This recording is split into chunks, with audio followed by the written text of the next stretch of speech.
I tapped my subway card on the way out and accidentally charged the fare to my wife's linked payment account. I'd barely stepped out of the station before two officers shoved me to the ground, telling me I was suspected of embezzling company funds. They hauled me in for a full day of interrogation before I finally pieced it together. My wife's male assistant had reported me. He even called me afterward. "Mr. Fox, I'm the one who filed the report. Why weren't you spending your own money? Why did you charge it to Ms. Henson's account? How is that any different from stealing? Ms. Henson earns every cent with blood, sweat, and tears. That money isn't for you to blow however you please. Consider today a lesson. From now on, I will be managing all of your expenses. Every single dollar you spend requires a formal company request submitted to me. You can only use the money once I approve it. Oh, and your monthly spending cap is $70. You've already spent $69.95 today, so don't even think about spending another cent this month." I listened to him, so serious, so pleased with himself, and laughed. The kid had been at the company for 6 months. Just because my wife spoke politely to him, he'd started managing everything on her behalf, acting like he was her personal steward, but he had no idea. The company was mine. Every dollar in my wife's bank accounts was mine. Even his salary came out of my pocket, and his precious Ms. Henson was nothing more than a Cinderella who'd married up into my family. Who gave him the right to manage my family's money on my wife's behalf? The officers heard every word Julia Swanson said through the phone, then looked at my screen showing the linked payment notification. Subway fare, $1.90. Their faces went dark. They offered me a formal apology and assured me they would notify my wife's company about their employee filing a false police report. But I didn't have time for any of that. I rushed to the hospital. My mother had been scheduled for surgery the previous afternoon.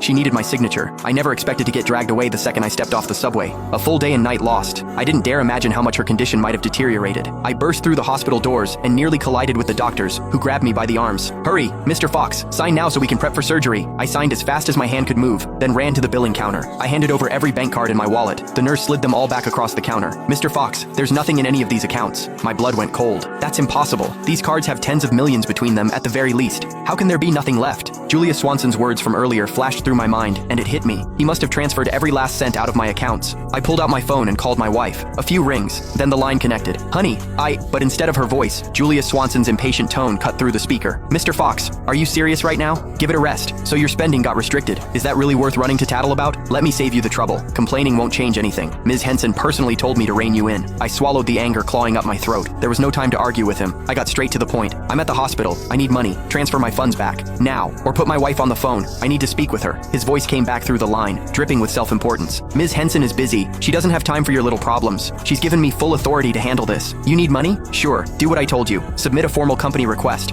Once I approve it, the funds will be released. Oh, and just a reminder, you've got exactly $1 left in your monthly allowance. Don't bother requesting more than that." The pain in my stomach was unbearable. My face had gone white. I finally snapped, shouting into the phone, "I told you, I'm at the hospital. My mother is in critical condition. She needs surgery, and they're waiting for payment. The card I used wasn't Sheila's. It was mine. Transfer the money back into my account right now, or I'll report you for theft." Silence on the other end. A few seconds passed, then the line went dead. Julia sent a text. "Mr. Fox, where do you think your money comes from? Miss Henson